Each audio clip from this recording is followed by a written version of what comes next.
अभी तक आपने सुना। सुवन, तुम रो क्यों रहे हो? कहकर वो अपनी कुर्सी से उठकर सुवन की कुर्सी तक पहुंची। जैसे ही वो थोड़ा सा उसकी तरफ झुकी, सुवन ने उठकर उसे गले से लगा लिया और बोला, तुम्हें कभी भी खुद से दूर नहीं जाने दूंगा। वो एक ऐसा एहसास था जिसे चाह कर भी सौम्या खुद से अलग नहीं कर पाई, और उसके बाद भी सुमन की पीठ पर घेरा बनाकर दोनों एक दूसरे में समाये। कितनी देर वहाँ ऐसे ही खड़े रहे। दोनों ही इस बात से अनजान थे, पर कोई था जो उन्हें देख रहा था, और देखने के साथ साथ मन ही मन कुछ प्लान भी बना रहा था। पर क्या? अब आगे। काका की आवाज़ सुनकर दोनों वापस कुर्सी पर बैठ गए। बिटिया, ये साहब भी खाना खाकर जाएंगे? काका ने पूछा। नहीं गिरधारी जी, आज नहीं, फिर कभी, कहकर सुवन ने अपना फ़ोन उठाया और गेट की तरफ चल दिया।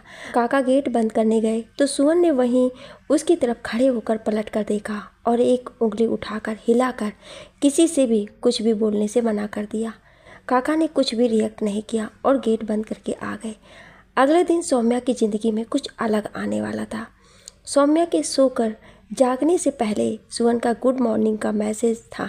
रिप्लाई देकर सौम्या भी काम में लग गई। उस दिन के बाद से कोई दिन भी ऐसा नहीं किया जो सुवन 24 घंटे सौम्या के साथ ना हो। दोनों के दिल की शुरुआत एक दूसरे के मैसेज से होती थी और दिन का अंत भी एक दूसरे के मैसेज से। दोनों को हर पल एक दूसरे की पल पल की खबर रखते थे। इस बीच सुवन ने एक अपना आदमी विवेक के पीछे लगाया। वो जान सके विवेक और कौन से छुपे हुए काम करता है, और एक आदमी उसने हिमांशु के बारे में पता लगाने के लिए बेंगलुरु भेजा। सौम्या और सुवन के बीच की नज़दीकियाँ बढ़ती जा रही थी। अब दोनों दोस्ती से आगे बढ़कर एक दूसरे को दिलो दिल में चाहने लगे थे, पर अभी तक इकरार दोनों में से किसी ने नहीं किया था। सुवन ने सौम्या को कई ऐसी शर्तों में बांध दिया कि जिनसे वो चाह कर भी नहीं निकल सकती थी। जैसे अगर उसे नींद नहीं आएगी तो वो पूरी रात सुवन से बात करेगी पर दवाई नहीं खाएगी। डॉक्टर विवेक के पास जब भी जाएगी मुझे आकर सब बताएगी कि डॉक्टर ने क्या कौन कौन सी दवाइयाँ दी हैं। सौम्या उसका मजाक उड़ाती थी, ये कहकर कि क्या वो डॉक्टर भी बनने का इरादा रखते हैं। सुवन हंसते हुए कहता था, अभी बना तो नहीं पर कोशिश कर रहा हूँ। गिरधारी काका की बिटिया की तबीयत बहुत ख़राब थी। डॉक्टर ने उनको कैंसर बताया था, जिसका इलाज वहाँ गांव में नहीं हो सकता था, शहर में लाना ज़रूरी था। उसने हिमांशु को फ़ोन किया, बड़े साहब हमारी बड़ी बिटिया को कैंसर है, गांव के डॉक्टर हाथ खड़ा कर दिए हैं, मुझे उनको यहाँ दिल्ली लाकर इलाज करवाना है, कुछ आप मदद कर दे तो। काका बड़ी उम्मीद से हिमांशु से बोले। हिमांशु, काका जब से तुम यहाँ आए किसी भी महीने में तुम्हारी तनख्वाह रोकी मैंने? नहीं ना, वक्त से पहले ही दी है, तब भी तुम मुझसे अब पैसे मांग रहे हो। साहब हम लौटा देंगे। अरे काका, अपनी उम्र देखो, कितने साल जियोगे, पता नहीं कहाँ से लौटाओगे। थोड़े बहुत सौम्या से ले लेना, इतने नहीं है मेरे पास कि तुम्हारी बिटिया का कैंसर का इलाज करवा सकूं। कहकर हिमांशु ने फ़ोन रख दिया। सौम्या पीछे खड़ी सुन रही थी। बोली, काका मैं देती हूँ, जितने भी मेरे पास हैं, आप फिक्र मत करो, बिटिया को यहाँ ले आओ। रात में यही बात सौम्या ने सुमन को बताई तो सुमन कुछ नहीं बोला, बस विश्व को मैसेज करके गिरधारी की परेशानी का हल पूछा। विश्व बोला, टेंशन मत लो, हो जाएगा, वैसे भी ये हमारे काफ़ी काम का इक्का है, इसे तो शीशे में उतारना ही पड़ेगा। उसने उसी टाइम गिरधारी को फ़ोन करके अगले दिन ऑफिस बुलाया। सौम्या सुमन से बात कर रही थी, तभी हिमांशु का फ़ोन आया तो उसने काका का बताया और उनकी मदद करने को कहा, तो हिमांशु ने उसे बुरी तरह झाड़ दिया और गालियां देकर जितना जलील कर सकता था किया और फ़ोन रख दिया। सौम्या को बहुत गुस्सा आया, उसने फ़ोन बेड पर फेंक दिया और रोने लगी। जब बहुत देर तक वो व्हाट्सएप पर वापस नहीं आई तो सुमन ने कॉल कर दिया। सौम्या ने अपने को स्टेबल करते हुए हेलो कहा तो सुमन उसकी आवाज़ सुनकर बोला, सौम्या क्या तुम मुझसे प्यार करती हो सुमन? सुमन सोच में पड़ गया कि क्या जवाब दे। कहीं हाँ कहने पर सौम्या नाराज़ हो गई तो वो काफ़ी देर तक सोचता रहा। तो सौम्या ने फ़ोन रख दिया और लगातार उसे मैसेज करने लगी।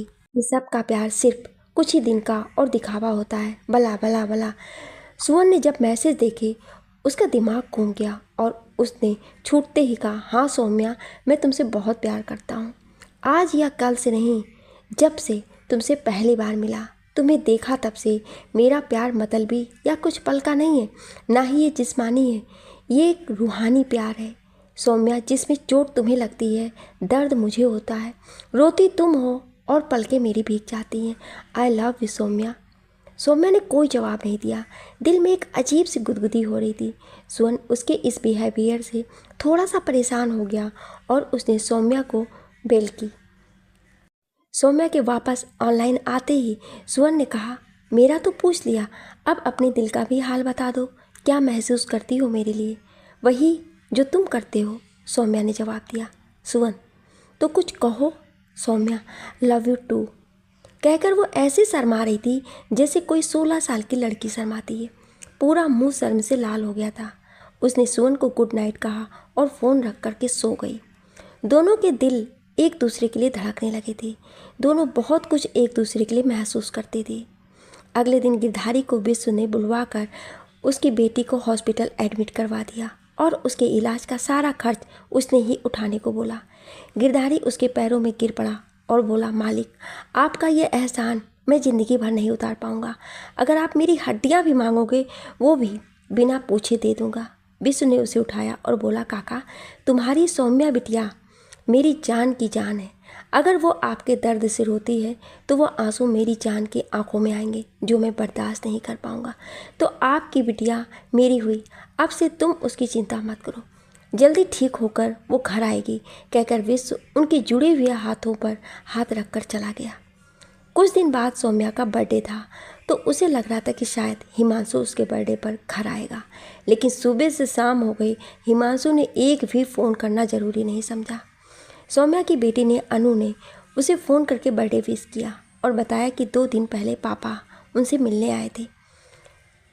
जब हिमांशु वहाँ तक आया तो घर क्यों नहीं आया, यही सोच सोच कर सौम्या परेशान हो रही थी।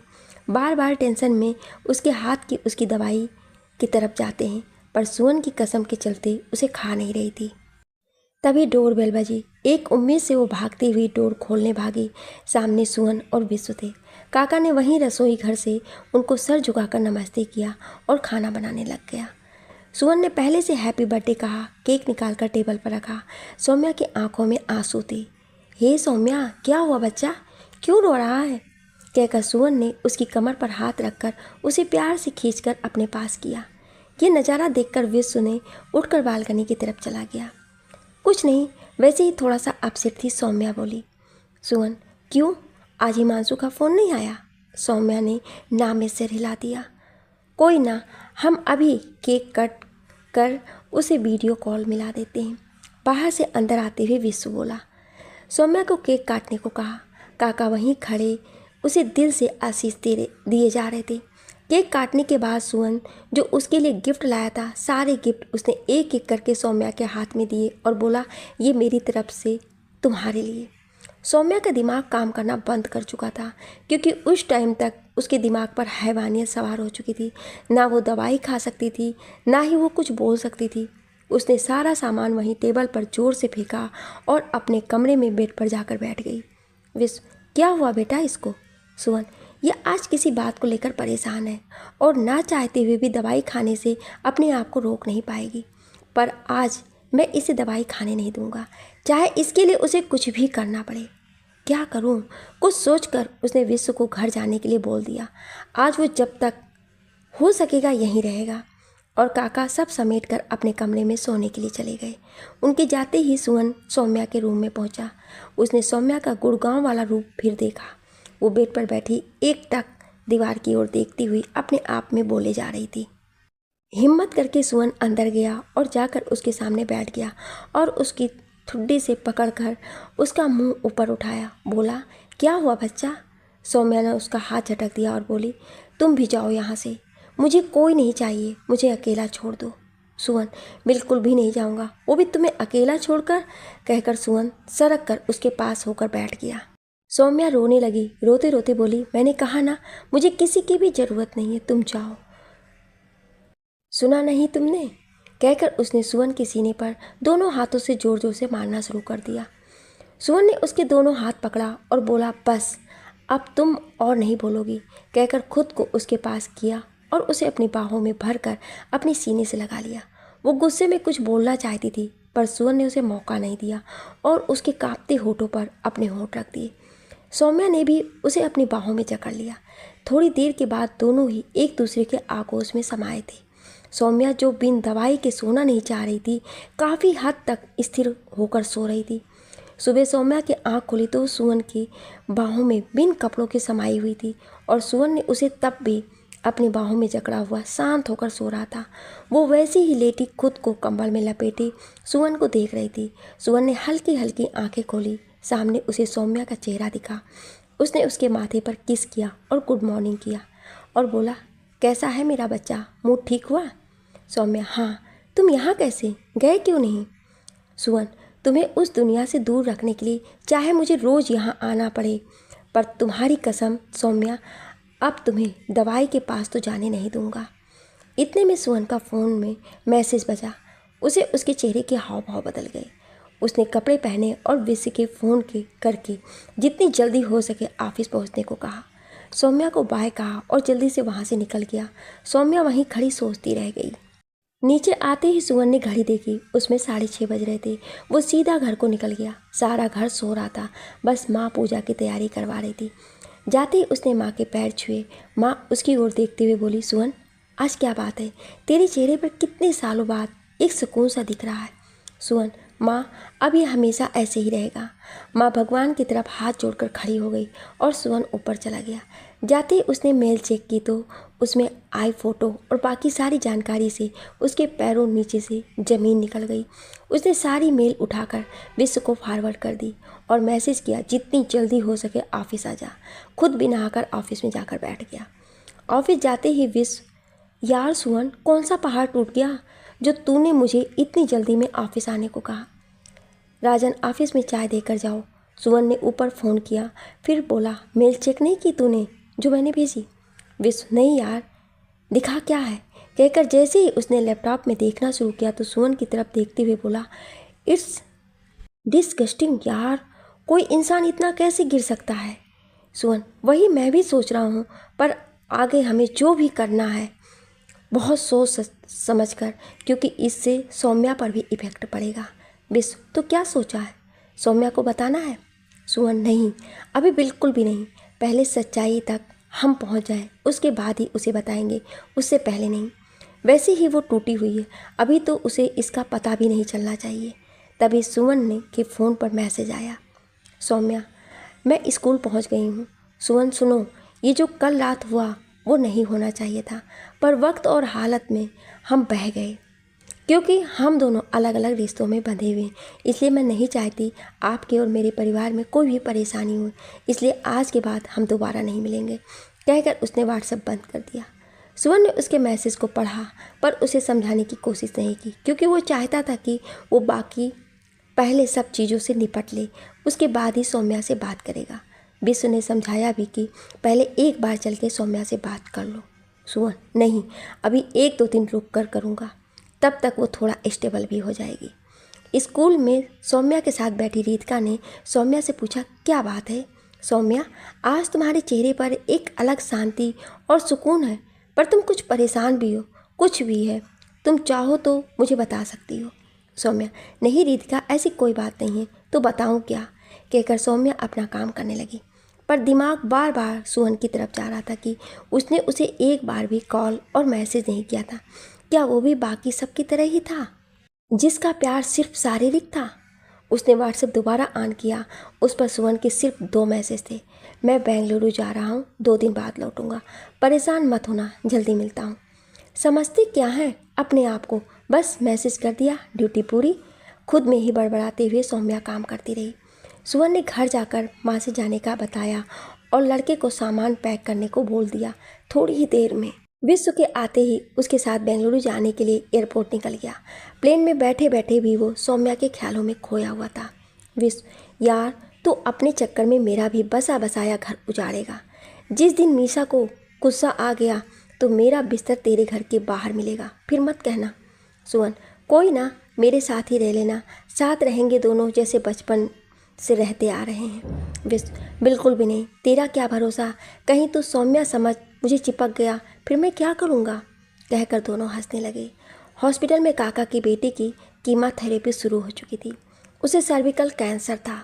विश्व ने डॉक्टर को उसे पूरी कीमो होने तक वहीं मेदांता में रखने को कहा था। डॉक्टर 4 सर्कल कीमो के बाद यूट्रस रिमूव को बोले थे।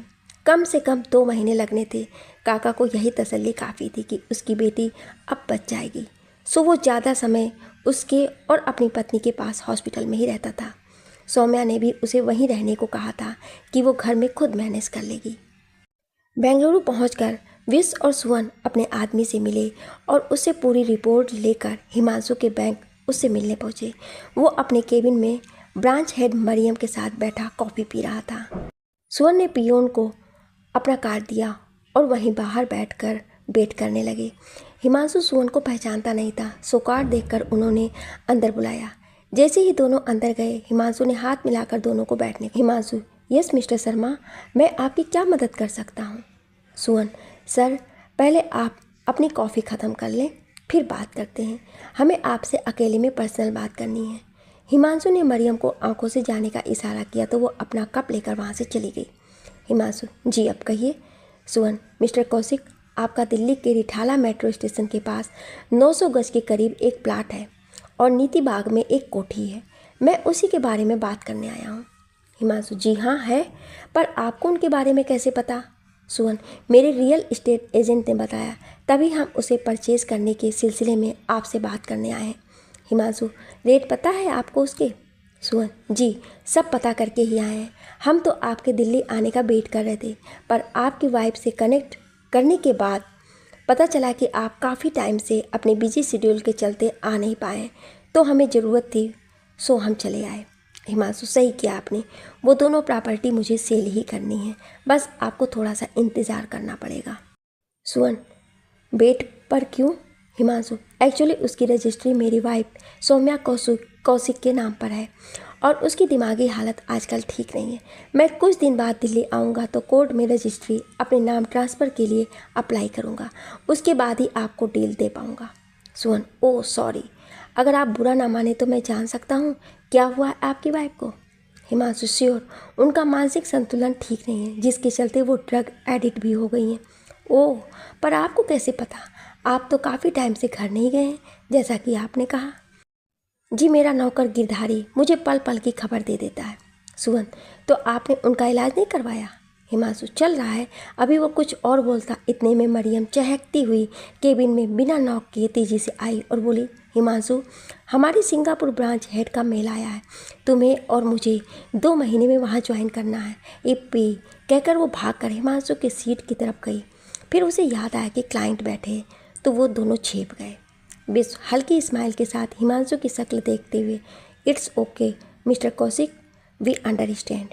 चलिए, जब आप ये सब प्रोसेस कर लें तब मुझे कॉल कर देना, मिलते हैं, कहकर वो दोनों उठकर बाहर निकल गए। उन दोनों के बाहर जाते ही हिमांशु ने मरियम को हक किया और किस किया। डॉक्टर विवेक को फ़ोन करके उसे रात में फ़ोन करने को कहा। वहाँ का आधा सच उन दोनों की आंखों के सामने था, बाकी का आधा उन्होंने जानने के लिए हिमांशु की सोसाइटी में जान पहचान निकाली और हिमांशु के सामने वाला फ्लैट 2 दिन के लिए हायर किया। वहाँ जो सच सामने आया वो उनके पैरों नीचे से ज़मीन निकलने वाला था। वो सोच भी नहीं सकते थे कि अब इसके बाद सौम्या को वो कैसे फेस करेंगे। रात होते ही हिमांशु और मरियम दोनों ही एक साथ बाहों में बाहें डाले पूरी तरह से नशे में झूमते हुए अपने अपार्टमेंट में आए। सुवन और विश्व ऊपर से देख रहे थे। दोनों ने जैसे ही अपना दरवाजे की बेल बजाई, मेड ने दरवाज़ा खोला तो अंदर एक 4 साल का बच्चा ममा ममा करते हुए आकर मरियम की टांगों से चिपक गया। शारदा, कितनी बार कहा है कि जब मैं ऑफिस से आऊँ तो इसे मुझसे दूर रखा करूँ, समझ नहीं आता तुम्हें? कहकर मरियम ने बच्चे को पीछे धकेल दिया। हिमांशु ने उसे गोद में उठाया और प्यार से अंदर कुछ बड़बड़ाते हुए ले गया। विश्व, ये बच्चा कुछ समझ नहीं आया, सुवन बोला। विश्व, समझ तो मुझे भी नहीं आया, सुवन सुबह देखते हैं, कहकर दोनों ने खाना ऑर्डर किया और बैठ गए। सुवन व्हाट्सएप देखने लगा और विश्व अपनी पत्नी मीसा से बात करने लगा। व्हाट्सएप पे सौम्या का कोई भी मैसेज नहीं था। सुवन सोचकर ही परेशान हो गया कि उसने सुबह से मैसेज क्यों नहीं किया। सोचते ही उसने टाइम देखा, 11 बजने वाले थे। सो उसने फ़ोन मिला दिया क्योंकि वो जानता था कि सौम्या इतनी जल्दी सोती नहीं है। पर ये क्या, सौम्या ने फ़ोन भी पिक नहीं किया। सुवन बार बार फ़ोन मिलाया जा रहा था, पर सौम्या फ़ोन नहीं उठा रही थी। वो बेचैनी में उठकर इधर उधर घूमने लगा, फिर बालकनी में जाकर सिगरेट जला ली। विश्व मीसा से बात करते हुए उसे देखे जा रहा था। बात ख़त्म करके उसने फ़ोन रखा और जाकर सुवन से पूछा, क्या हुआ, इतना परेशान क्यों है? सुवन, सौम्या सुबह 11 बजे के बाद से ऑनलाइन नहीं आई और अब मैं उसे 15 कॉल कर चुका हूँ, वो रिप्लाई नहीं दे रही है, पता नहीं क्या हुआ। सुवन, यार वो सो गई होगी, ऐसे ही तू इतनी टेंशन लेता है, वक्त से पहले बूढ़ा हो जाएगा, चल आ खाना खाते हैं। सुवन, तू खा ले, मुझे भूख नहीं है। और वो बार बार फ़ोन देखे जा रहा था। एक अजीब सी घबराहट हो रही थी और दिल में बेचैनी भी बढ़ रही थी। किसी अनहोनी के अंदेशे से उसका दिल बैठा जा रहा था। पूरी रात उसने आंखों में निकाल दी, पर 1 मिनट के लिए भी ना तो उसने फ़ोन रखा, ना ही पलकें बंद की। सुबह 6:30 बजे उसने गिरधारी काका को फ़ोन किया तो पता चला वो हॉस्पिटल में है, उसकी बेटी की आज कीमो थी। सुवन, काका तुम कब से यहाँ हो? काका, साहब सुबह ही आया हूँ। सुवन, यानी कल तुम घर पर थे? काका, जी हाँ साहब, मैं कल घर पर था। सुवन, सौम्या कल किस टाइम पर घर आई थी? काका, 2 बजे घर आई थी, उसके बाद वो आकर सो गई। सुवन, कुछ ऐसा जो मुझे नहीं पता? काका, नहीं साहब, ऐसा तो कुछ नहीं है, फिर भी कुछ सोचते हुए, हाँ साहब, याद आया, कल वो डॉक्टर विवेक के पास गई थी, उनकी अपॉइंटमेंट थी। सुवन परेशान होते हुए, क्या डॉक्टर विवेक के पास? उसने मुझे बताया क्यों नहीं? काका, हमें नहीं पता साहब, रात को खाना भी नहीं खाई, उठी भी नहीं, और अभी भी हम सुबह चाय देकर उनको चले आए हैं, पर वो जागी नहीं है। सुवन, तुमने जगाया क्यों नहीं? काका, साहब हमें लगा कि शायद ज़्यादा थकी होंगी और आज संडे भी, इसलिए नहीं जागी, हमने डिस्टर्ब भी नहीं किया। सुवन, काका तुम भी ना, क्या कहूँ अब मैं, गुस्से में कहकर उसने फ़ोन रख दिया। पर उसका दिल कह रहा था कि कुछ गड़बड़ है। उसने मल्होत्रा जी से रितिका का नंबर लेकर उसे फ़ोन मिलाया। रितिका सुवन का नंबर देखती, नमस्ते शर्मा सर। सुवन, नमस्ते रितिका जी। रितिका, क्या आप मुझे बता सकते हो कि कल सौम्या स्कूल से किस टाइम निकली थी? रितिका, सर वो 1 बजे से पहले निकल गई थी, उसे डॉक्टर के पास जाना था। ओके, तो उसके बाद आपकी उससे बात हुई? रितिका, नहीं सर, क्या हुआ? सुवन, मुझे नहीं पता क्या हुआ है, पर आप एक काम करोगे, उसके घर जाकर देखोगे, क्योंकि वो फ़ोन नहीं उठा रही है, ना ही काका उसे जगा कर आए हैं। रितिका, ठीक है सर, मैं जाती हूँ, फिर आपको बताती हूँ। रितिका ने गौरव को साथ लिया, गाड़ी उठाई और सौम्या के घर की तरफ चली गई। सौम्या के घर जाकर काफ़ी देर तक बेल बजाती रही, पर सौम्या ने गेट नहीं खोला। गौरव ये गेट क्यों नहीं खोल रही है? उसको फ़ोन करके सुवन को बताया कि सौम्या गेट नहीं खोल रही है। सुवन, रितिका जी, आपके साथ आपके हस्बैंड है क्या? रितिका, हाँ जी सर, गौरव मेरे साथ ही आए हैं। सुवन, एक बार मेरी बात करवाना। जैसे ही फ़ोन गौरव ने लिया तो सुवन ने उससे बोला, गौरव जी, रितिका शायद मेरी बात समझ नहीं पा रही है, पर सौम्या की जान खतरे में है, आप फिर से गेट खोलने की कोशिश करें, होप आप मेरी बात समझ पा रहे हैं। गौरव, जी सर, समझ रहा हूँ, मैं कोशिश करता हूँ, कहकर उसने पुलिस को फ़ोन किया। पुलिस ने आकर जैसे गेट खोला, सौम्या अपने बेडरूम में बेड पर उल्टी लेटी हुई थी। रितिका ने उसे खूब हिलाया, पर वो जागने को तैयार नहीं थी। सांसें चल रही थी, मगर शरीर जड़वत था। पुलिस इंस्पेक्टर शेखर ने एम्बुलेंस को फ़ोन किया और सौम्या को वहाँ से लेकर गंगाराम हॉस्पिटल में एडमिट किया। सौम्या की हालत काफ़ी गंभीर थी, उसने ड्रग्स का ओवरडोज लिया था। गौरव ने फ़ोन करके जैसे ही सुवन को बताया, उसकी तो जान निकल गई। वो घबरा कर विश्व के साथ दिल्ली की फ़्लाइट पकड़कर दिल्ली पहुंचा। पूरे रास्ते वो विश्व का हाथ कस कर पकड़ कर बैठा हुआ। एयरपोर्ट पर उतरते ही वो वहां से कैब करके सीधा हॉस्पिटल पहुंचा। सौम्या आईसीयू में एडमिट थी। ड्रग्स ने उसके दिमाग पर काफ़ी ज़्यादा असर किया था।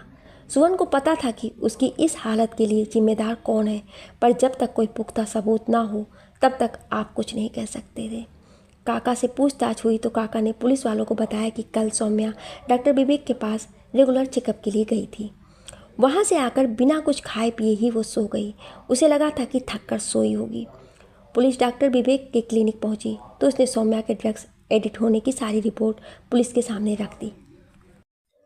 इंस्पेक्टर शेखर वापस हॉस्पिटल आया तो उसने सुवन को सौम्या के ड्रग एडिट होने को बताया तो सुवन बोला, वो झूठ बोल रहा है। शेखर, सर उन्होंने पूरी फाइल दी है, पिछले 5 साल से वो ड्रग्स ले रही हैं।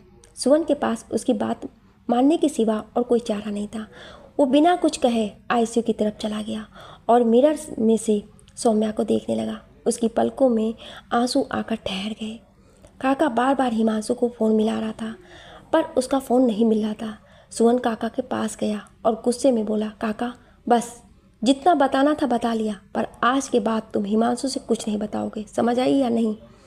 काका साहब, अब मैं उनको कुछ नहीं बताऊंगा, उनके कारण ही आज बिटिया यहाँ है, मैं उनको कभी माफ़ नहीं करूँगा, कहकर काका सुवन के गले लग गया और फूट फूट कर रोने लगे। सुवन, काका भरोसा रखो, मैं सौम्या को कुछ नहीं होने दूंगा। इतने में सिस्टर भागती हुई आईसीयू से बाहर आई और डॉक्टर के केबिन की तरफ चली गई। उसके चेहरे की घबराहट देखकर सुवन के चेहरे की हवाइयाँ उड़ गईं। वो तेज कदमों से चलता हुआ आईसीयू के दरवाजे पर पहुंचा और अंदर देखने लगा। अंदर की हालत देख उसके मुंह से चीख निकलते निकलते रह गई। अंदर जूनियर डॉक्टर सौम्या के हार्ट बीट को कंट्रोल करने में लगे हुए थे। उसका बीपी फ्लैक्चुएट हो रहा था, उसकी ईसीजी अनस्टेबल थी। वो परेशान होकर विश्व को फ़ोन करने लगा। विश्व ने फ़ोन उठाया। सुवन रुआसा होकर बोला, विश्व कहाँ है तू? जल्दी यहाँ आ, मुझे पता नहीं यार यहाँ क्या हो रहा है।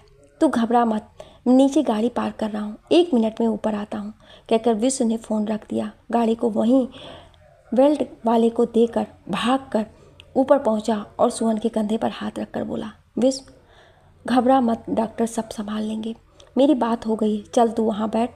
जाकर उसे चेयर पर बैठा दिया। सुवन, सौम्या की यह हालत कभी नहीं होती। अगर मैं यहाँ से बेंगलुरु न जाता, उसकी इस हालत के लिए सिर्फ मैं जिम्मेदार हूँ, कहकर उसने विश्व के गले लगकर रोने लगा। विश्व हिम्मत रख यार, सौम्या को कुछ नहीं होगा। 24 घंटे उसके दिमाग पर ड्रग्स का असर रहेगा, तब तक वो होश में नहीं आएगी, उसके बाद देखते हैं। थोड़ी सी हिम्मत रख ले मेरे भाई। सुवन उठकर उसकी तरफ को चला गया। वहाँ उसने जाकर देखा एक औरत गणेश जी की मूर्ति के सामने हाथ जोड़कर भगवान से प्रार्थना कर रही थी। वो भी वहाँ जाकर आंखों में आंसू लिए हाथ जोड़कर खड़ा हो गया। मुंह से कुछ नहीं बोला, लेकिन आंखें निरंतर आंसू से सब कुछ कह रही थीं। काफ़ी देर के बाद जब वो वापस आया तब डॉक्टर अंदर से निकल रहे थे। डॉक्टर बोले, अब सौम्या थोड़ी सी स्टेबल है, 5 घंटे की बात और है। उसके बाद होश में आते ही देखते हैं कि बॉडी पार्ट्स को ड्रग्स ने कितना रिएक्ट किया है। मुझे समझ नहीं आता सुवन, आजकल के बच्चे खुद को अपनों से दूर करके इस जहर का सहारा क्यों ले लेते हैं, जबकि जानते हैं ज़िंदगी नहीं ये मौत है, कहकर डॉक्टर ने कंधे पर हाथ रखा और चला गया। सौम्या बेड पर सबसे बेखबर सुकून की नींद सो रही थी और चारों तरफ से उसे मशीनों ने कवर किया हुआ था। उसको सोया देखकर सुवन थोड़ा रिलैक्स हुआ। उसने फ़ोन निकाला और किसी को फ़ोन मिलाया। उधर से आवाज़ आई, हाँ जी सर। सुवन, मैंने तुम्हें जो काम दिया था उसका क्या हुआ? दूसरी तरफ, सर कुछ हो गया है, पर अभी मुझे इस काम के लिए और टाइम चाहिए। काफ़ी शातिर है वो, इतनी आसानी से शीशे में उतरने वाला नहीं है। आप मुझसे मिल सकते हैं क्या? सुवन, जितना काम हुआ है मुझे व्हाट्सएप करो, अभी तो मैं नहीं मिल सकता हूँ, कहीं बिज़ी हूँ। दूसरा आदमी, ओके सर। सुवन, टाइम जितना मर्जी ले लो, पर मुझे मेरा काम पूरा किया हुआ चाहिए, उसमें लापरवाही नहीं। जब मैं तुम्हें पैसे मुंह मांगे दे रहा हूँ तो काम भी मुझे प्रॉपर चाहिए। दूसरा आदमी, जी सर, हो जाएगा। शाम के 5 बज रहे थे। सुवन का ध्यान बराबर घड़ी पर था। एक एक घंटा एक एक दिन के बराबर बीत रहा था। विश्व भी उसके साथ वहीं पर बैठा था। 10 बजे के करीब सिस्टर ने आकर आवाज़ दी, सौम्या के साथ कौन है? काका, रितिका और सुवन तीनों उठकर खड़े हो गए। सिस्टर, आप में से कोई एक अंदर आ सकता है। सुवन ने रितिका से अंदर जाने को कहा। रितिका बोली, सर आप होकर आइए। सुवन अंदर चला गया। जाकर देखा सौम्या हल्की हल्की होश में थी। उसकी खुलती बंद होती आंखें उसका साथ नहीं दे रही थी। सुवन ने जाकर उसके माथे पर हाथ रखा और धीरे से बोला, सोमी। सौम्या ने हल्की सी आंखें खोली। उसकी आंखों से आंसू बह निकले। उसके होंठ कुछ कहना चाहते थे और उसका साथ नहीं दे पा रहे थे। सुवन ने उसके आंसू साफ किए और उसकी तरफ देखकर नामे गर्दन हिलाई और हल्की सी होठों पर स्माइल ले आया और बोला, तुम्हें कुछ नहीं होगा, तुम्हारे लिए मैं भगवान से भी लड़ जाऊंगा, बस तुम मेरे लिए हिम्मत रखो। सौम्या ने दोबारा आंख बंद कर ली। कुछ देर बाद वो दोबारा सो गई। सिस्टर, सर इनको सोने दीजिए, आप नीचे जाकर रूम अटेंडेंट पास बनवा लीजिए, रात आपको यहीं स्टे करना पड़ेगा, हमें आपकी ज़रूरत हो सकती है। सुवन ने हाँ में सिर हिलाया और बाहर चला गया। 12 बज रहे थे। सुवन बाहर विश्व के साथ बैठा व्हाट्सएप पर बैठा पिक्स देख रहा था। तभी इंस्पेक्टर शेखर आकर उनके पास बैठ गए। सुवन ने बिना कुछ बोले आंखों से उनके आने का कारण पूछा तो शेखर बोला, सौम्या जी का स्टेटमेंट लेने आया था। पर वो तो अभी सो रही हैं, सुवन ने जवाब दिया। पर मुझे आज ही लेनी है, कल से आचार संहिता लग जाएगी तो मेरी ड्यूटी वहाँ पर होगी, फिर मेरे लिए पॉसिबल नहीं हो पाएगा।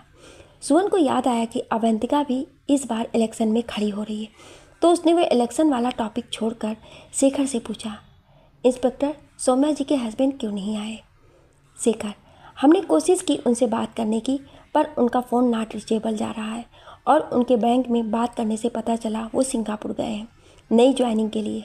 सुवन चौंक गया क्योंकि उसे पता था कि उसकी ये सिंगापुर की ज्वाइनिंग 2 महीने बाद है, तो वो आज ही क्यों गया? कहीं और विवेक और उसकी मिलीजुली साजिश तो नहीं?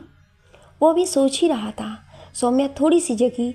शेखर उसके पास जाकर उससे पूछने लगा, सौम्या जी आप मुझे बताएंगी? वो कुछ और बोलता उससे पहले ही सुवन बोला, शेखर सर पहले आप डॉक्टर से मिल लीजिए, डॉक्टर इनके मुंह से ये पाइप हटा देंगे, तब शायद ये बोल पाएँ। और वैसे भी रात के 2 बज रहे हैं, आप सुबह आकर इनका स्टेटमेंट ले लीजिए। शेखर को भी उसकी बात ठीक लगी और वो वहाँ से चला गया। अगले दिन सुबह सौम्या होश में आई तो उसने देखा उसके हाथ के ऊपर हाथ रखकर सुवन उसके बेड पर सिर टिकाए सो रहा था। उसने हाथ हिलाया तो सुवन ने आंखें खोल दी। डॉक्टर के साथ जूनियर डॉक्टर सौम्या को देखने आए। उनके पीछे ही उनके शेखर था। शेखर ने आकर डॉक्टर से परमिशन मांगी और सौम्या से पूछा, सौम्या जी मैं जान सकता हूँ कि आपने ड्रग्स का ओवरडोज क्यों लिया? सौम्या ने जो जवाब दिया वो कुछ चौंकाने वाला था, इंस्पेक्टर मैं ड्रग्स नहीं लेती। डॉक्टर भी हैरानी से उसकी तरफ देखने लगे, पर यह कैसे हो सकता है सौम्या, आपके ब्लड के अंदर ड्रग्स की ओवरडोज मिली है। सौम्या, सर आपको कोई गलतफहमी हुई है, मैं कल डॉक्टर विवेक के पास गई थी क्योंकि मेरा सर दर्द बहुत ज़्यादा था और जब भी मेरा सर दर्द होता है तो वो मुझे इंजेक्शन दे देता है जिसकी वजह से मैं आराम से सो जाती हूँ।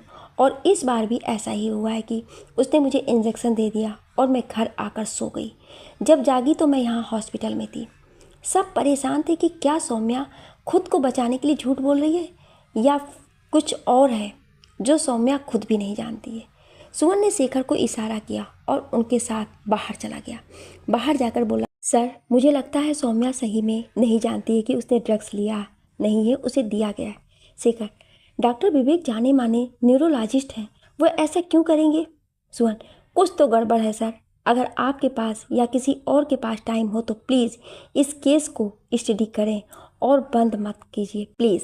हाँ कहकर शेखर चला गया और सुवन अंदर जाकर सौम्या के पास बैठ गया।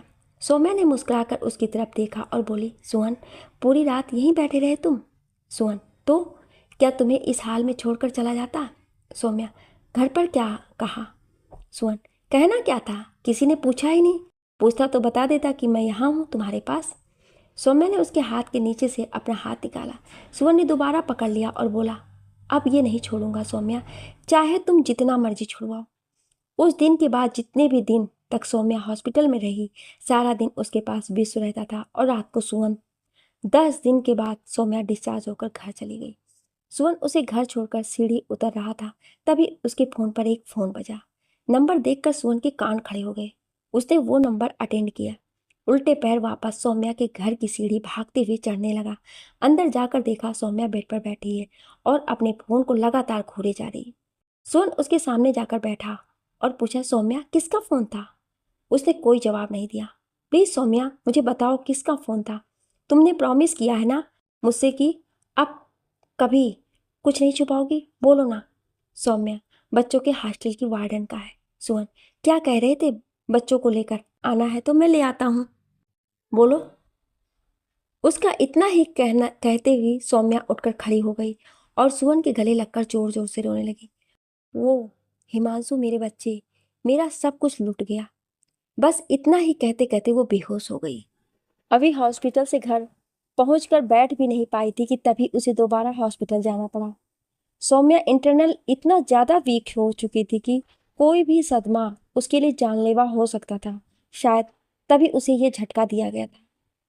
सुवन ने रितिका से सौम्या के बच्चों का हॉस्टल के बारे में पूछा और रितिका को साथ लेकर और हॉस्टल पहुंचा। वहां जाकर उसे पता लगा कि हिमांशु बच्चों को स्कूल से निकालकर अपने साथ ले गया है। कहाँ, ये किसी को नहीं पता था। आज सुवन के दिमाग में दो चीजें चल रही थी कि वो पहले सौम्या को संभाले या हिमांशु और विवेक का खेल खत्म करे। इन सब के बीच उससे पहले सौम्या को संभालने का सोचा और हॉस्पिटल पहुंच गया। वहां जाकर उसे पता चला कि ड्रग्स के इफेक्ट से उसका दिमाग वीक हो गया है। उसने अपने आदमी को फोन किया जो उसके लिए बेंगलुरु में काम कर रहा था। उसे हिमांशु की हर गतिविधि पर रखने को कहा। पल पल की खबर उसे मिलती रही और सौम्या के घर पर विश्व को कहकर हिडन कैमरा लगवा दिए, जिससे काका को भी नहीं बताया गया। दूसरी तरफ इलेक्शन का रिजल्ट डिक्लेयर हो चुका था। अवंतिका इतने भी वोट नहीं पाई थी कि उसकी जमानत जब्त होने से रुक जाए। वो खुद से और अपने पिताजी और रमन देसाई तीनों से बहुत खपा थी। उसे रमन देसाई को फ़ोन किया और बोली, रमन, मुझे तुमसे ये उम्मीद नहीं थी। तुमने मेरे साथ धोखा किया, मैं तुम्हें छोड़ूंगी तो नहीं। रमन देसाई हंसते हुए बोला, इश्क और जंग में सब जायज़ है मेरी जान। तुमने मेरा फ़ायदा उठाया, मैंने तुम्हारा हिसाब बराबर किया। अवंतिका, ऐसे कैसे बराबर? मैं इस बात को मीडिया तक लेकर जाऊंगी और तुम्हें तो मैं हैरेसमेंट के केस में फंसाऊंगी। तब देखना, मेरा तो जो हुआ सो हुआ, तुम्हारा भी कैरियर राजनीति में बनने नहीं दूंगी, ये याद रखना, कहकर अवंतिका ने गुस्से में फोन रख दिया। उसके बाद उसने सुमन को फोन किया। सुमन के फोन उठाते ही बोली, तुम्हें पता है इलेक्शन का रिजल्ट क्या आया? सुमन, तुम जानती हो अवंतिका, मुझे इन सब चीजों में इंटरेस्ट नहीं है। अवंतिका, तो तुम्हें किस चीज में इंटरेस्ट है, ये भी बता दो। लोगों की सेवा करना या लोगों के लिए दिन भर घर से गायब रहना या काम धाम सब छोड़कर किसी के लिए हॉस्पिटल में बैठे रहना? अगर इन सब चीज़ों में तुम्हें इंटरेस्ट है, तुम्हें मैं समाज सेवा के काम में लगा देती हूँ। सुमन, तुम अपने काम तक मतलब रख सकती हो, मेरे काम में ना ही पड़ो, यही तुम्हारे लिए बेहतर होगा, कहकर सुमन ने फोन रख दिया। गुस्से में अवंतिका ने गाड़ी उठाई, निकल गई। माँ ने पूछा, कहाँ जा रही हो? पर उसने जवाब देने की बजाय तेजी से बाहर निकल रही। सुबह से शाम हो गई, अवंतिका वापस नहीं आई। सुमन के पास माँ का फोन आया कि अवंतिका नहीं आई। उसने फोन किया तो बेल जा रही थी, अवंतिका ने उठाया नहीं। तब सुमन अपने ससुराल में फोन करके पूछा, पर वहां भी नहीं थी। सब जगह फोन करने के बाद उसने अपने ससुर से कहा कि आप उसे फोन कीजिए, आपका फोन जरूर उठाएगी। वह बोले, किया मैंने, पर मेरा भी नहीं उठा रही। एक दिन और पूरा बीत गया। जब अवंतिका नहीं आई तब उन्होंने पुलिस में कंप्लेंट फाइल करा दी, पर उसका कुछ पता ही नहीं चला। 2 दिन बाद उत्तराखंड पुलिस का मैसेज आया, अवंतिका की गाड़ी नदी में गिरी हुई मिली है। उसमें अवंतिका भी थी। किसी बड़ी गाड़ी से टक्कर होने की वजह से उसकी गाड़ी पुल तोड़कर पुल से नीचे गिर गई। आनंद फानन में रितिका को सौम्या के पास छोड़ सुवन विश्व को साथ लेकर जल्दी से हरिद्वार को निकला। वहां जाकर उसने अपनी गाड़ी पहचान और अवंतिका दोनों को पहचान लिया। अवंतिका इस दुनिया से विदाई ले चुकी थी। सामने बेंच पर ट्रक वाला भी बैठा था जिसने गाड़ी को हिट किया था। उसका कहना था कि मैडम आउट ऑफ लेन हो गई थी, आमने सामने की टक्कर थी। पर सच्चाई कोई नहीं जानता था कि अवंतिका को मरवाने के पीछे किसका हाथ था। सुमन ने डेड बॉडी रिसीव करके उस ट्रक वाले से कड़ी पूछताछ करने के लिए कहा, क्योंकि उसे लग रहा था कि ये सिर्फ एक्सीडेंट केस नहीं है। वहां से घर लाकर अवंतिका का संस्कार किया गया। अवंतिका से वैसे सुवन की बनती नहीं थी, पर आज सुवन को उसके जाने से तकलीफ हो रही थी, क्योंकि उसने उसके साथ 14 साल बिताए थे। विश और मीसा हर पल उसके साथ रहे। घर जाकर अवंतिका का उठाला करके 4 दिन के बाद वो सौम्या के घर पहुंचा, क्योंकि पीछे रितिका उसे डिस्चार्ज करवा कर घर ले आई थी। सौम्या सुवन को देखते ही भड़क गई। आज भी आने की क्या जरूरत थी? किसने बुलाया था आपको? सुवन कुछ नहीं बोला, क्योंकि रितिका ने सौम्या को कुछ भी बताया नहीं था। सुवन नहीं चाहता था कि सौम्या को फिर से कोई सदमा लगे। सुवन, सौम्या, मैं किसी जरूरी काम में फंस गया था, इसलिए मैंने रितिका को तुम्हारे पास भेजा था। आज से तुम्हारे साथ हर समय मीरा रहेगी। सौम्या, अब ये मीरा कौन है? सुवन, काका की छोटी बेटी। मैंने उसे तुम्हारे लिए 24 घंटे के लिए रखा है, जो हमेशा तुम्हारे साथ रहेगी और तुम्हारा ख्याल रखेगी। पर तुम मेरे साथ एक प्रॉमिस करोगी कि आज के बाद तुम विवेक की दी हुई कोई भी दवा नहीं खाओगी। सौम्या, सुवन, तुम समझते नहीं हो, मुझे उसकी दवाई के बिना नींद नहीं आती और मैं सारा दिन बेचैन रहती हूँ। सुवन, मैं जानता हूँ सौम्या, हम बंद नहीं कर सकते, धीरे धीरे करके छोड़ तो सकते हैं ना। उसकी कोशिश तो तुम कर सकती हो। सौम्या, हाँ वो मैं करूँगी, पर एक शर्त पर। तुम रोज मुझसे मिलने आओगे, और जिस दिन तुम नहीं आओगे मैं उस दिन फिर खाऊंगी। सुमन, सौम्या, ये क्या बच्चों वाली जिद हुई? सौम्या, हाँ तो करूँगी ना जिद। तुम नहीं आओगे तो मैं खाऊंगी, इसीलिए तुम्हें रोज मेरे पास आना पड़ेगा। सुमन बहुत बड़े धर्म संकट में फंस गया था, क्योंकि अगर वो रोज आता तो सौम्या उसकी आदत बन जाती और वो खुद को फिर कमजोर समझना शुरू कर देती। पर सुमन चाहता था कि वो बोल्ड बने और खुद को किसी के सहारे की मोहताज ना समझे। पर उस टाइम सौम्या को हाँ कहने के अलावा उसके पास और कोई चारा नहीं था। इतने में सुमन के फोन पर एक मैसेज आया, जिसे पढ़कर सुमन ने सौम्या से कहा कि उसे जरूरी काम है, फिर आता हूँ। कहकर उसने सौम्या को छोटा सा हक किया और जल्दी से वहां से निकल गया। वहां से निकलकर सीधा अपने घर में बने अपने ऑफिस में पहुंचा। विश्व वहां बैठा किसी से बात कर रहा था। उसे देखते ही वह उठ करके खड़ा हुआ और नमस्ते करके दोबारा बैठ गया। सुमन, बोलो क्या खबर लाए हो राजवीर? राजवीर, सर, हिमांशु ने अपने दोनों बच्चों को लंदन के बोर्डिंग स्कूल में डाल दिया है और खुद मरियम के साथ सिंगापुर शिफ्ट हो रहा है। बैंक की जो सिंगापुर ब्रांच है, वही as a branch manager join करने जा रहा है। सुमन, ओके कहकर उसने सिगरेट जला ली। अच्छा यार, एक बात बताओ मुझे, छोटा बच्चा था वो किसका था? विश्व ने राजवीर से सवाल किए। राजवीर, सर वो बच्चा मरियम और हिमांशु का है। पिछले 5 साल से लिव इन में रह रहे हैं। शादी नहीं की क्योंकि दोनों कोई अपनी अपनी फ्रीडम चाहिए, और उसके बीच में यह बच्चा आ गया जिसे हिमांशु छोड़ना नहीं चाहता और मरियम रखना नहीं चाहती। अब ये डिसाइड किया है कि सिंगापुर जाने से पहले ये बच्चा किसी भी फैमिली को अडॉप्ट करा दिया जाए, ताकि इसका फ्यूचर इन दोनों के चलते खराब ना हो। विश्व, यार ये क्या लोग हैं? ये बच्चा अपने मजे के लिए पैदा करते हैं, वो बाद में उनकी जिंदगी खराब करने के लिए छोड़ देते हैं। सुमन, वही मैं सोच रहा हूँ। राजवीर, इस सब आगे मेरे लिए क्या हुक्म है सर? सुमन, तुम्हें वहां जाकर कुछ ऐसा करना है कि जब तक मैं ना चाहूँ हिमांशु बेंगलुरु छोड़कर ना जा सके। जितने दिन मैं कहूँगा उतने दिन तुम्हें उसे वहीं रोकना होगा। राजवीर, हो जाएगा सर। इतने में सुमन के फोन पर हिमांशु को फोन बजना शुरू हुआ। उसे राजवीर को जाने का इशारा किया और उसके जाते ही बाद फोन उठाया और रिकॉर्डिंग पर लगाकर स्पीकर पर बात करने लगा। सुमन, हाँ जी मिस्टर कौशिक, बताइए कैसे याद किया? मिस्टर शर्मा, याद है आप मेरे पास मेरी प्रॉपर्टी के लिए आए थे? सुमन, जी बिल्कुल याद है, आगे कहिए। हिमांशु, तो मैं आपके साथ इस डील को फाइनल करना चाहता हूँ। सुमन, पर मिस्टर कौशिक, आपने वो प्रॉपर्टी अपने नाम पर ट्रांसफर कर ली क्या? क्योंकि आप बता रहे थे कि वो आपकी वाइफ के नाम पर है और उनका मेंटल स्टेटस ऐसा नहीं है कि वो कोई भी प्रॉपर्टी संभाल सके।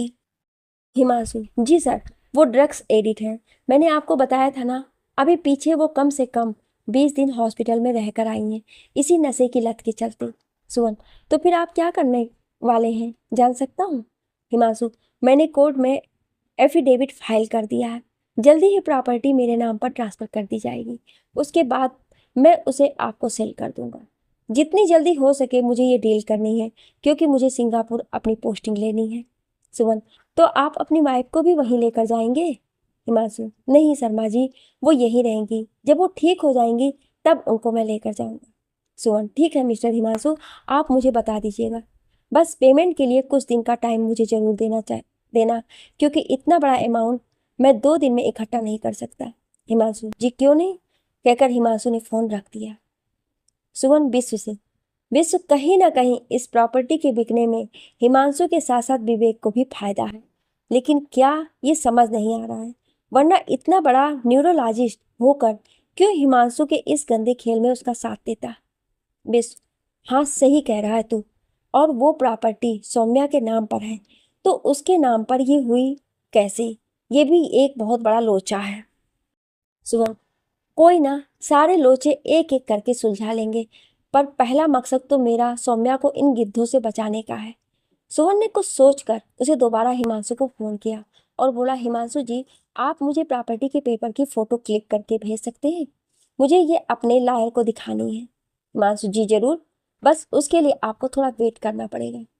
पेपर मेरे घर पर है और मैं अपने सर्वेंट को कहता हूँ कि वो मुझे पेपर की फोटो भेजेगा, तब मैं आपको भेजता हूँ। सुमन, वाह ग्रेट। हिमांशु जी, आपकी प्रॉपर्टी के पेपर आपके घर के सर्वेंट के पास रहते हैं, हम तो यहाँ लाकर में बंद करके रखते हैं, कहकर सुवन हंस दिया। हिमांशु झेपते हुए, नहीं शर्मा जी, आप गलत समझ गए। मेरा सर्वेंट मेरी फैमिली मेंबर जैसा है। मेरी वाइफ की तबीयत ठीक नहीं रहती, तभी मैंने उसे कहा था कि वो पेपर निकाल कर अपने पास रख लेगा और ज़रूरत होने पर हमें दे देगा। जैसे अभी देखो, वो उनकी फ़ोटो क्लिक करके मुझे देगा, तभी उनके पास भेजता हूँ।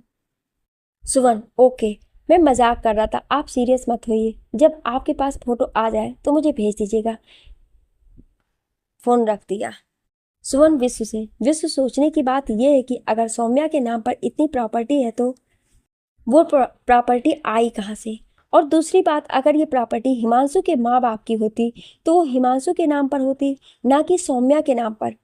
यहाँ कुछ ना कुछ गड़बड़ चल रही है, जिसकी जड़ तक जाने के लिए मुझे सौम्या से बात करनी होगी। पर सुवन, हम जानते हैं सौम्या अभी किसी भी बात का जवाब देने की हालत में नहीं। यहाँ तो हम ये कह कर सकते हैं कि सौम्या के माँ बाप से पूछ सकते हैं या हिमांशु से।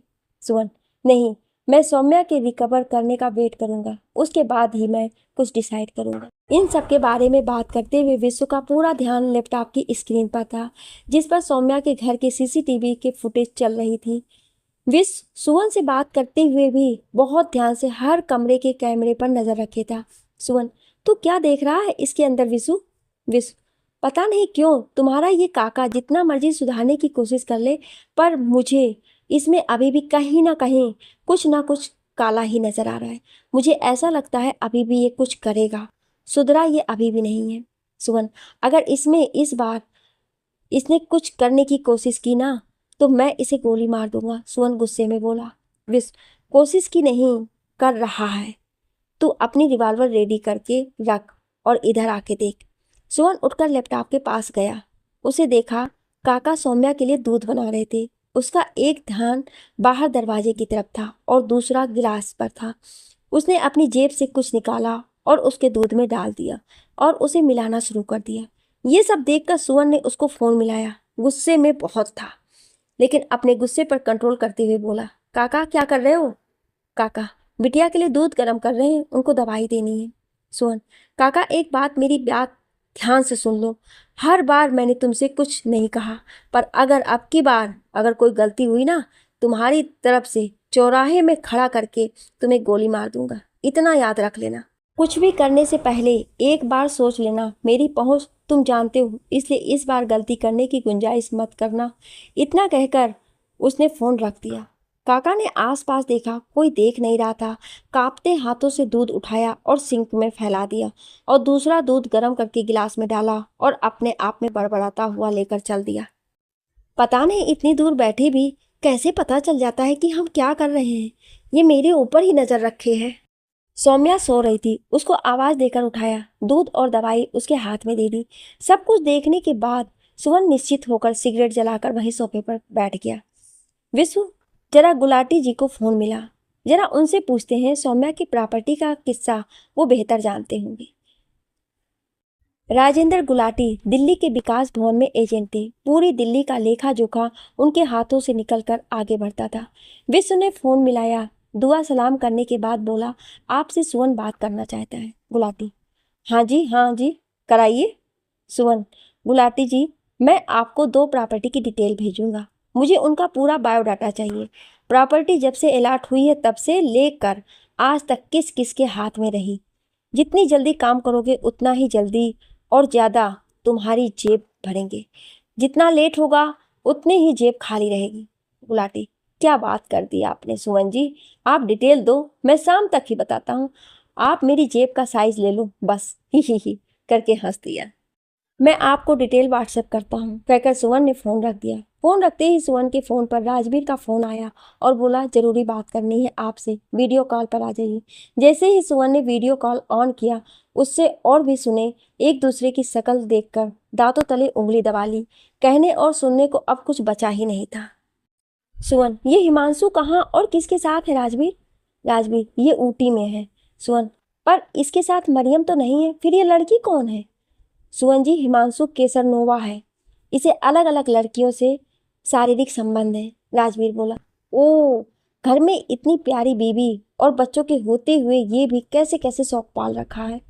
शर्म नहीं आती इस आदमी को, विश्व बोला। सुवन, एक बात और सोचने वाली है विश्व कि ये तो सिर्फ एक ब्रांच मैनेजर है। ब्रांच मैनेजर होकर ये ऐसे शौक कैसे पूरे कर सकता है, क्योंकि ये घर पर भी पैसे दे रहा है, मरियम का भी खर्चा उठा रहा है, और उसके अलावा और लड़कियां इसके रिलेशनशिप में हैं, उनके ऊपर भी खर्च कर रहा है। एक मैनेजर की सैलरी से तो ये इतना खर्चा नहीं कर सकता है, कुछ ना कुछ और गड़बड़ है। राजवीर, तुम एक काम करो, तुम ये पता करने की कोशिश करो कि इसकी सैलरी कितनी है, और उसके अलावा इसके इनकम ऑफ सोर्सेस और क्या क्या है, इसकी डिटेल निकालने की पूरी कोशिश करो। राजवीर, जी सर जरूर, कहकर उसने फोन रख दिया। चलो अब एक तरफ से तो निश्चिंत हुए, आप जरा विवेक के डिटेक्टिव से भी उसकी प्रोसेस पूछी जाए, कुछ हुई या नहीं। सुवन, नहीं बिस, वो खुद ही बता देगा। इतने में सुवन के फोन पर मीरा का फोन आया। सुवन, हाँ मीरा बताओ। मीरा, सर मैडम की तबीयत ठीक नहीं है, वो बार बार आपको बुला रही हैं और किसी को भी अपने कमरे में जाने नहीं दे रही हैं। सुवन, उनको दवाई दी। मीरा, जी दवाई अभी दे दी है, बावजूद उसके भी वो काफ़ी अग्रेसिव हो रही हैं। ठीक है, मैं बात करता हूँ सौम्या से, तुम रखो, कहकर सुमन ने सौम्या को फोन मिलाया। हेलो, उधर से एक बहुत ही हल्का सा आवाज़ आई। सुमन, सौम्या, कैसा है मेरा बच्चा। सौम्या, सुमन तुम आ जाओ ना, थोड़ा सा काम कर लूँ फिर आता हूँ। चलो वीडियो कॉल पर आओ, मुझे तुम्हें देखना है, सुमन बोला और कहकर वीडियो कॉल मिला दिया। सौम्या चुपचाप अपने बेड पर बैग का सहारा लेकर बैठी थी। उसके चेहरे को देखकर साफ पता लग रहा था कि वो कितना दर्द अंदर ही अंदर पी रही है। उसके चेहरे पर दर्द की सिकन बराबर बन रही थी। सुवन, क्या तुम्हें दर्द हो रहा है सौम्या। सौम्या, हाँ बहुत हो रहा है, पर तुमने मना किया है इसलिए विवेक की दवाई नहीं खाऊंगी, पर इस दवाई से मुझे फर्क नहीं पड़ रहा और बार बार मुझे विवेक की दवाई की तलब लग रही है। सुवन, सौम्या मेरे बच्चे, तुम्हें वो दवाई नहीं खानी है, तुमने मेरी कसम खाई है, नहीं खाओगी ना, बोलो। सौम्या ने ना में गर्दन हिला दी और मासूमियत से बोली, तुम आ जाओ नहीं तो खा लूंगी। सुवन हंसते हुए बोला, मुझे पता है तुम मेरे ना आने पर भी नहीं खाओगी, पर मैं आता हूँ, बस थोड़ा सा काम खत्म कर लूँ, नहीं तो विश्व मुझे बहुत मारेगा। सौम्या, शाम को चाय पर आओगे। सुवन, आ जाऊंगा, अब तुम सो जाओ, और बाय कहकर फोन रख दिया। सौम्या की हालत ऐसी हो गई थी कि जब जब वो सुवन के पास होती थी खुद को सिक्योर महसूस करती थी, उसके खुद से दूर जाते ही बेचैन हो जाती थी। सुवन, विश्व ऐसे तो बहुत प्रॉब्लम हो जाएगी, मैं तो गुरुग्राम से दिल्ली ही भागता रह जाऊंगा, समझ नहीं आ रहा है क्या करूं, बहुत दिन हो गए, ये तक भी नहीं पता कि बिजनेस में क्या चल रहा है। विश्व, तुम उसकी चिंता मत करो, वो मैं संभाल लूंगा, बस तुम सौम्या को संभालो। सुवन, इस वक्त उसे तुम्हारी सबसे ज्यादा जरूरत है। मैं तुम्हें बिजनेस की पूरी डिटेल बता देता हूँ कि अब तक किसके साथ क्या डील हुई है। सुवन, कैसी बात कर रहा है विशु, तुम्हारे पास सारे रिकॉर्ड हैं, बस मुझे कोई फिक्र नहीं है, मुझसे बेहतर तू सब कुछ जानता है। विश्व बात सुवन से करता था, पर इसका ध्यान पूरी तरह से लैपटॉप पर होता था। सुवन, कल अवंतिका के लायर का तुम्हारे लिए फ़ोन आया था, उसको तुमसे बहुत ज़रूरी बात करनी थी। मैंने कहा था मैं बात करा दूंगा, पर मेरे दिमाग से उतर गया। आज वो तुमसे मिलने 4 बजे आने वाला है। सुवन, ठीक है, आने दो, 3 बजने हैं, चलो पहले लंच कराते हैं। दोनों लंच करके नीचे ऑफिस में आए ही थे, जब तक लायर भी आ गया। लायर ने आते ही अवंतिका की कुछ पेपर सुवन को हैंड ओवर किए और बोला, ये मुझे अवंतिका ने आपको देने के लिए कहा था। क्या है इसमें, सुवन ने उससे पूछा। लायर, आप खुद देख लीजिए सर। जैसे सुवन ने पेपर खोलने शुरू किए, पेपर के साथ उसके ऊपर और नीचे जाती सांसें बढ़ने लगी, उसको पसीने आने शुरू हो गए। विश्व ने उसकी हालत देखी और बोला, वकील साहब ये पेपर आप मुझे दिखाइए, मैं इनको देखकर स्टडी करता हूँ, आप इधर मेरे पास यहाँ आकर बैठे, कहकर उसने सोफे की तरफ वकील को बुला लिया। विश्व ने पेपर देखने शुरू किए। सुवन ने सिगरेट जला ली, एसी को फुल स्पीड पर कर दिया। उन पेपर में अवंतिका ने अपने हिस्से से आधे शेयर अपने बेटे के नाम और आधे अपने पापा के नाम किए हुए थे, और अपने बेटे को अपने भाई को दे दिया था जिसके पास वो पढ़ने गया हुआ था। अब वो लीगल उसका पिता था। सुवन, ठीक है वकील साहब, आप जाइए और इस बिल को भी ले जाइए। लायर, ये मरहूम अवंतिका जी की बिल है, आप उसे लेने को मना नहीं कर सकते हैं। विश, शुक्रिया वकील साहब, आप जा सकते हैं, जरूरत पड़ी तो आपको फिर मैं बुला लूंगा। उसके जाते ही सुवन जो अब तक चुप बैठा था एकदम विस्फोट की तरह फट गया और भागता हुआ ऊपर माँ के कमरे में पहुंचा। माँ बेड पर बैठी हुई माला फेर रही थी। उनकी गोद में सिर रखकर बच्चों की तरह बिलक बिलक कर रोने लगा। माँ उसके सिर पर हाथ फेरती रही और उसे चुप कराती रही। क्या हुआ सुमन, ये तो तू बता, तू क्यों रो रहा है? माँ ने पूछा। विश्व भी उसके पीछे पीछे ऊपर आ गया था। माँ रोने दो इसे, 13 साल का ये दर्द आज इसकी आंखों से बह जाने दो। जो इतने दिन से अपने अंदर समेट रखा है वो ऐसे ही बाहर निकलेगा। माँ चल पहले रो ले, जब दिल हल्का हो जाए फिर मुझे बता दियो हुआ क्या है। माँ उसके सिर पर हाथ फेरती रही। बहुत देर होने के बाद जब सुमन थोड़ा शांत हुआ तब बोला, कुछ नहीं हुआ माँ, आज वैसे ही दिल भर आया था, तेरी गोद का सहारा लेकर दिल हल्का कर लिया। कहकर वो उठा और माँ के गले लग के बाहर चला गया। गाड़ी उठाई, सीधा सौम्या के पास जाकर रुका। सौम्या चाय पर उसका इंतजार कर रही थी।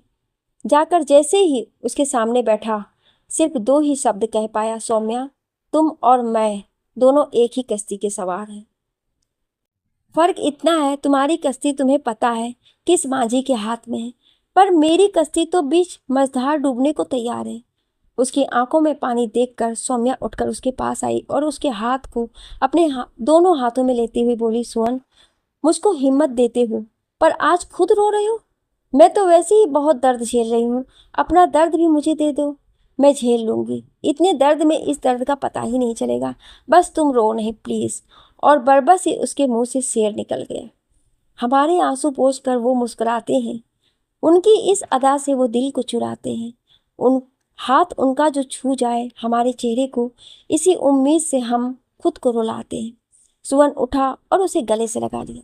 दोनों वहीं घुटनों के बल एक दूसरे से सर जोड़कर बैठ गए। दोनों के हाथ एक दूसरे के हाथों में थे। दोनों की आंखों से आंसू मोती बनकर गिर रहे थे, पर अपने अपने दर्द से। इस बीच कोई था, अपना काम कर रहा था, बिना अंजाम सोचे कि आगे उसके साथ क्या होने वाला है। दोस्तों, अब आगे क्या होगा आने वाले पार्टों में ही पता लग पाएगा। क्या आप अगला भाग सुनना चाहते हैं? तो कमेंट में यस जरूर लिखिएगा। Thank you.